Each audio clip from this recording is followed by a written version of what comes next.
அனைவருக்கும் வணக்கம். ஒரு ஊரில் ஒரு முதலாளி இருந்திருக்காரு. அவர் ஒரு குரங்கை வளர்த்துருக்காரு. அவர் போகிற பார்ட்டிக்கெல்லாம் அந்த குரங்கையும் கூடவே கூட்டிகிட்டு போயிருக்காரு. அப்படி ஒரு பார்ட்டிக்கு போனப்போ அங்கே அந்த பார்ட்டியில் இவருக்கு சாப்பிட கொடுத்ததெல்லாம் அந்த குரங்குக்கும் கொடுத்துருக்காங்க. அது நல்லா எல்லாத்தையும் சாப்பிட்ருச்சு. அப்புறம் அந்த பார்ட்டியோட முடிவில் ட்ரிங்க்ஸ் கொடுத்துருக்காங்க.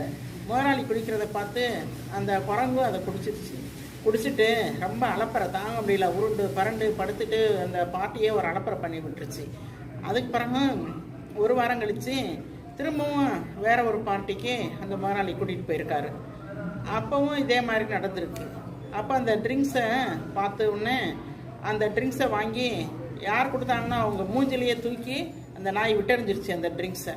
போன தடவை நான் பட்ட கஷ்டம் பத்தாதான், மறுபடியும் இதை குடிக்கிறதுக்கு என்ன மனுஷன் நினச்சியா அப்படின்னு அந்த குரங்கு கேட்டுச்சான்.